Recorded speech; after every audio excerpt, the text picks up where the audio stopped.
Merci beaucoup. Madame la directrice générale adjointe de la Caisse des dépôts et consignations, je vous remercie pour ces propos introductifs et surtout pour l'engagement de la Caisse des dépôts et consignations à soutenir activement le développement d'une nouvelle activité, d'un nouveau secteur en France, en devenir, comme vous l'avez dit, avec les interrogations que ça peut soulever, mais avec la nécessité aussi, pour qu'il se développe, d'avoir des partenaires solides comme la Caisse à ses côtés. Donc merci beaucoup. Monsieur le Président de l'AID, je voulais aussi vous remercier l'association pour le travail et la mobilisation que vous effectuez afin d'animer l'écosystème naissant de l'intermédiation de données en France. Vous êtes des interlocuteurs précieux pour l'ARCEP. Vous nous aidez quotidiennement et donc je voulais aussi vous remercier. Mesdames et messieurs, je suis très heureuse d'être ce matin avec vous. Vous savez, l'ARCEP, c'est le régulateur des télécoms.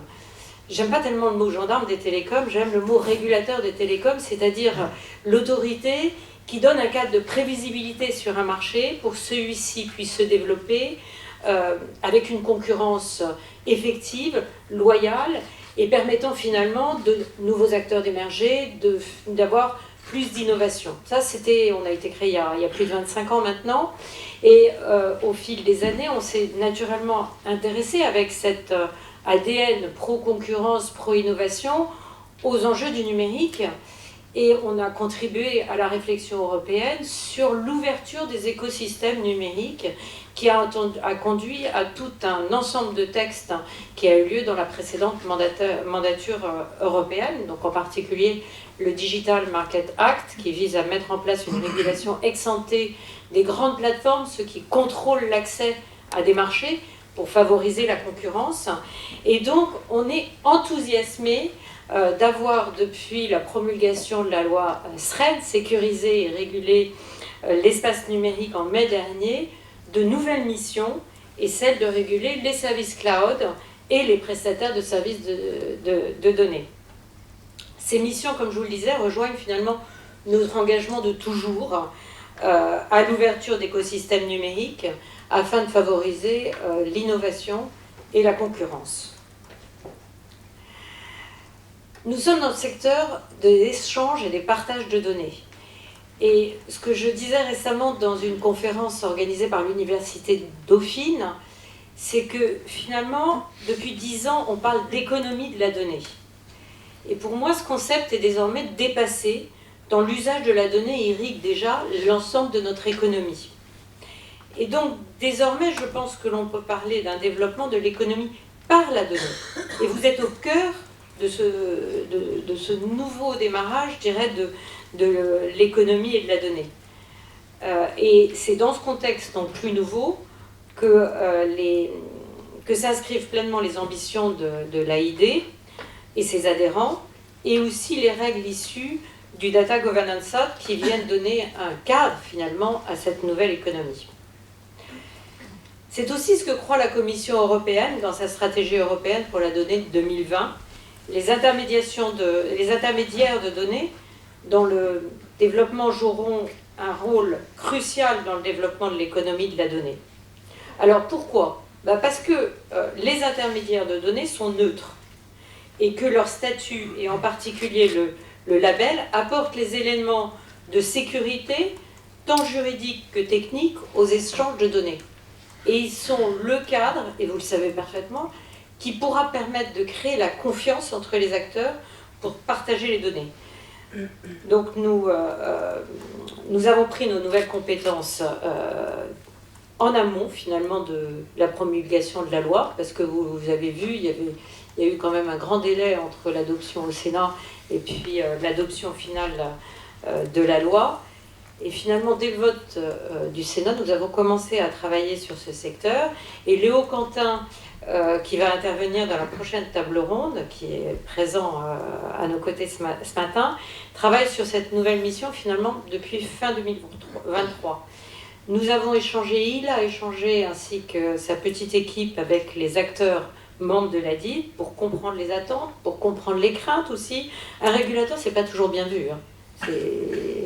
Ça demande des informations, ça teste les réponses, ça contrôle aussi, donc c'est un peu loin du champ libéral qu'on peut imaginer dans l'économie, mais un régulateur, en fait, tel que nous le faisons à l'ARCEP, nous avons à cœur, en fait, d'échanger avec les acteurs, de comprendre leurs attentes, de comprendre aussi les business models qu'ils souhaitent développer, et de comprendre comment on articule la vraie vie de l'entreprise, finalement, avec un cadre de régulation qu'on a à mettre en place.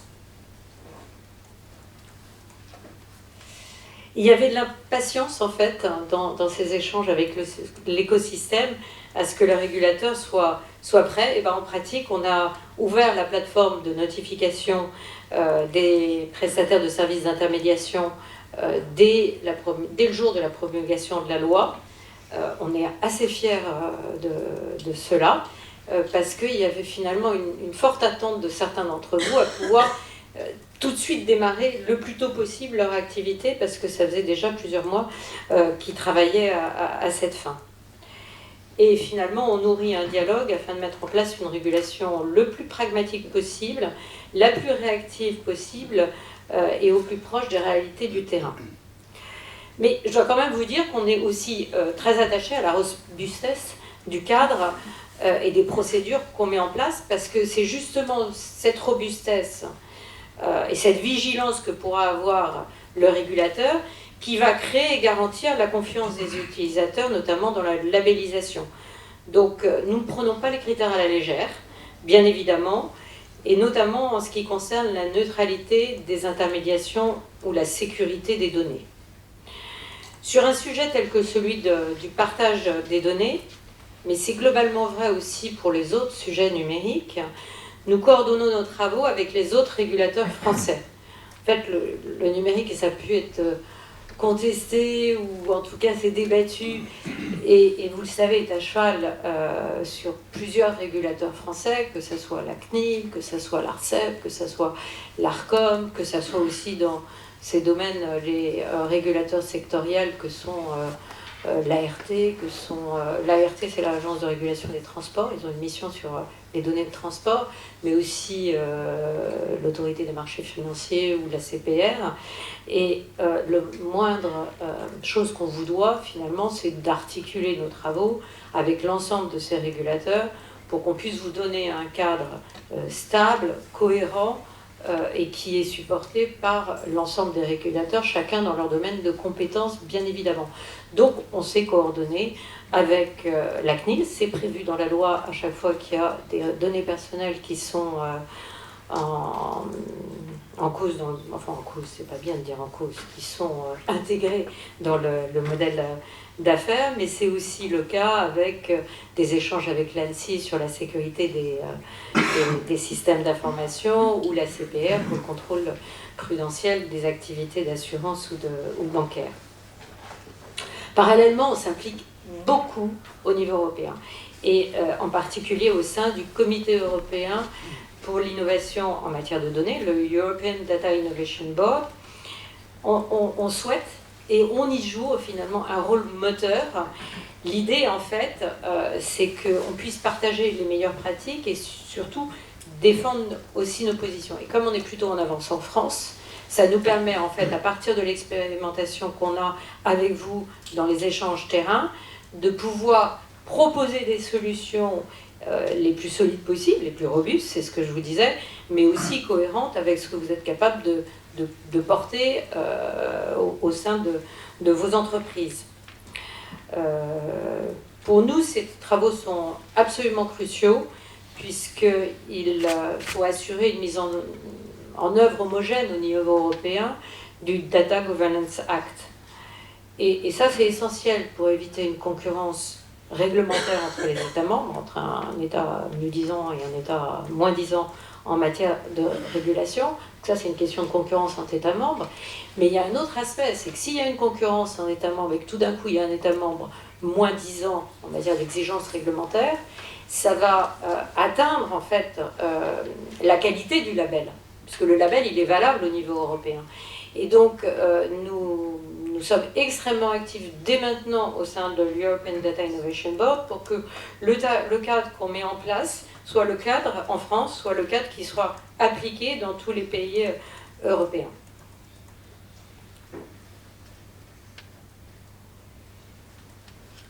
Et je me réjouis d'ailleurs que des positions communes ont déjà été adoptées au sein de l'EDIB sur les critères de labellisation ou encore de qualification en tant que prestataire de services d'intermédiation de données.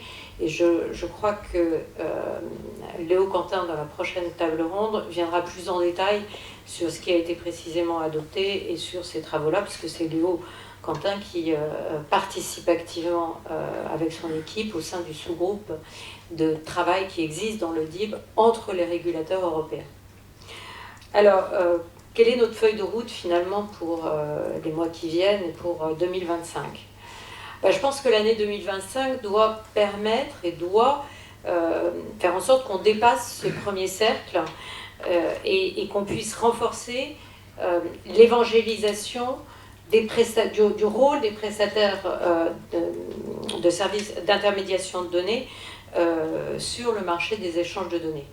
Et l'ARCEP souhaite y prendre sa part, notamment pour tendre vers une application équitable du Data Governance Act et aussi une saine concurrence sur le marché de l'intermédiation de données afin qu'il n'y ait pas des gens qui se disent échanger des données dans un cadre de confiance et qui finalement n'appliquent pas les règles qui sont issues du Data Governance Act et donc qui créent, ces acteurs créeraient un faux cadre de confiance qui serait nuisible finalement à l'ensemble de l'économie qui est en train de se développer. Et donc nous serons vigilants sur ce sujet et nous sommes à votre disposition pour travailler sur ces enjeux. Et puis, ça a été dit par Madame la Directrice Générale Adjointe, il faut qu'on travaille sur les modèles économiques des intermédiations de données et sur l'économie de la donnée en général. Et je dois dire que, oui, c'est difficile de ne pas penser aujourd'hui à la situation d'Hack Data Hub.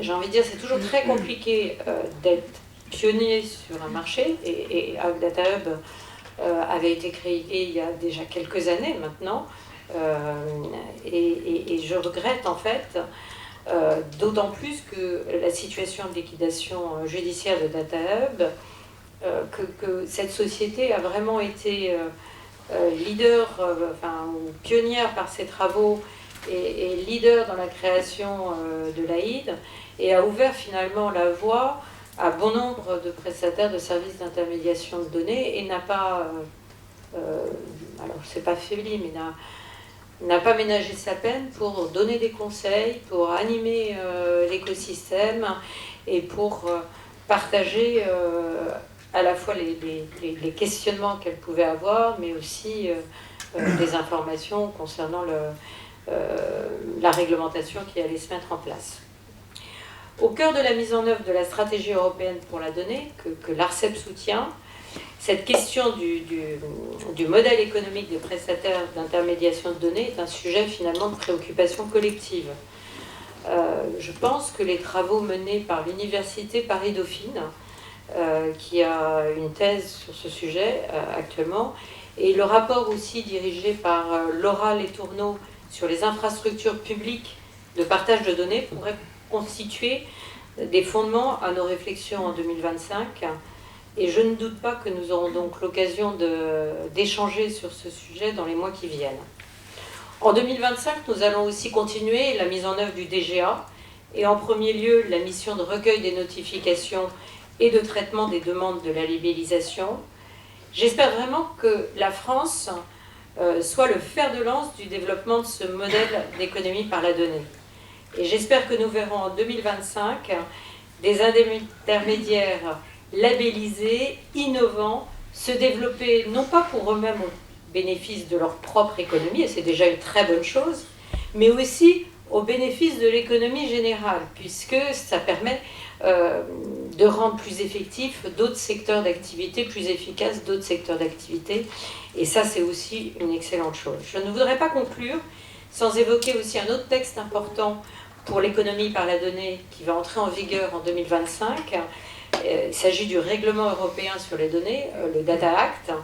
Ce texte constitue une nouvelle pièce centrale de la stratégie européenne pour la donnée et l'ARCEP est susceptible de jouer un rôle central dans sa mise en œuvre. En tout cas, je le souhaite.